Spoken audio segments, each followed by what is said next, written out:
Welcome back to Movie Moshow. Today we are going to review the action thriller film, Death Race. If you like our content, don't forget to like and subscribe. We upload multiple times daily. Spoilers ahead.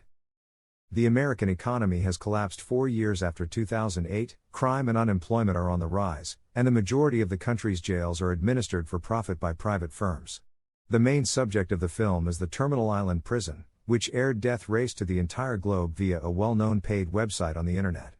Death Race is a conflict between cars as much as a race to the finish line. The movie opens with a race between Machine Gun Joe, Tyrese Gibson, a well-known disguise driver, and Frankenstein, who is accompanied by a female navigator, David Carradine, in a cameo appearance. When Joe wrecks Frank's car, his navigator ejects, and Frank's defenses fail. Frankenstein is either gravely injured or already dead. On the day the steel plant where he works closes, Jensen Ames, Jason Statham, is accused of killing his wife. However, the real murderer is a masked intruder who threatens Ames with a finger pistol as he leaves. Ames is imprisoned, where the cruel prison warden Hennessy, Joan Allen, forces him to take over as the driver of Frankenstein's Ford Mustang. She informs Ames that she is aware of his infant who was abandoned and that inmates are only released after completing 5 death races.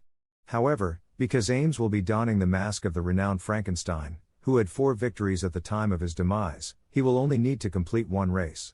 The races are divided into 3 stages: Stages 1 and 2, where the driver must survive; Stage 3, where you must win the race; and Stage 4, where you must gain freedom. Elizabeth Case, Ames's navigator, is first introduced to Ames just before the Stage 1 race by Natalie Martinez, who also served as Frankenstein's last navigator. Ames notices Pachenko, another competitor, making the same hand motion as the burglar who killed his wife throughout the race. During Stage 1, Syed, Grimm, and Travis Colt all pass away as drivers. After receiving a significant damage from Machine Gun Joe, Ames comes in last. Ames discovers that he is a participant in a scheme to perpetuate the Frankenstein tale for Hennessy's own financial gain. He confronts Hennessy about the driver, but she responds by showing him images of his child with foster parents and asks him if he thinks he could care for his child more effectively than they could. He snatches one of the images and walks out infuriated. He visits Pachenko's team's garage the evening before Stage 2 to confront him. He is taken down by a few team members, but with assistance from a member of his garage, Ames is able to respond and almost kill Pachenko.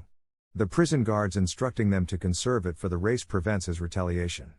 As soon as the Stage 2 race starts, Ames starts to probe Case about her motivations. She explains to him that she was instructed to destroy Frankenstein's defense mechanisms in order to prevent him from achieving freedom and therefore earn her own freedom.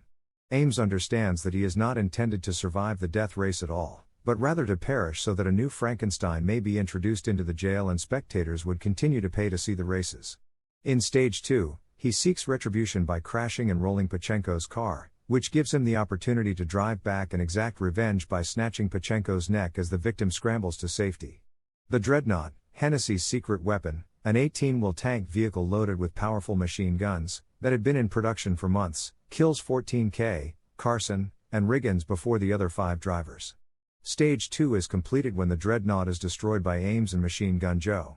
Ames' car is loaded with an explosive before the Stage 3 race by Hennessy, who is aware that Ames is aware of what is happening and does not want him to cross the finish line alive. However, Ames comes up with his own plan after seeing a picture of a destroyed billboard from a previous race that one of his crew members showed him, and he suggests to Joe that he and Frankenstein have a conversation. There are now just Frankenstein and Machine Gun Joe left in the Stage 3 race. Ames quickly gains the lead as the race gets underway. The track has been rigged by Hennessy to favor Joe, so the chances are against Ames. Joe follows Ames throughout the entire circuit, and as they approach the start of the second lap, Joe prepares newly additional missiles and launches an RPG in Ames' direction. At the track's initial curve, they appear to miss the car and strike a billboard instead. It is demonstrated that the scene Ames observed was a bridge leading from the island to the mainland, hidden behind the demolished billboard. Police cars and helicopters chase after Ames and Joe as they make their getaway onto the bridge. Ames releases his exposed fuel tank, causing it to burst and stop the pursuing vehicles as the cruisers approach in on the 2 vehicles.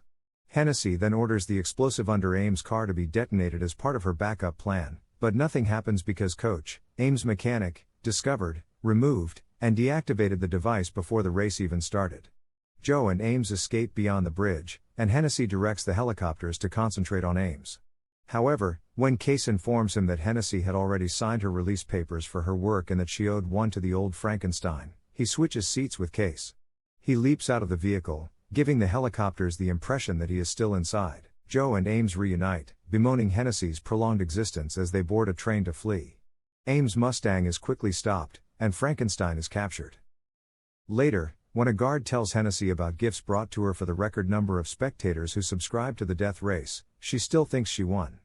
Coach, however, detonates the explosive placed on the Frankenstein automobile inside, causing them to explode. 6 months later, Case shows up unexpectedly as Ames and Joe are working in a junkyard in Mexico. She is welcomed by the two guys, and Case gets to meet Piper, Ames' infant. As the film comes to a close, Ames explains that while he is aware that he is not the perfect parent, nobody could love his child more than he could. Thank you for watching and don't forget to like and subscribe.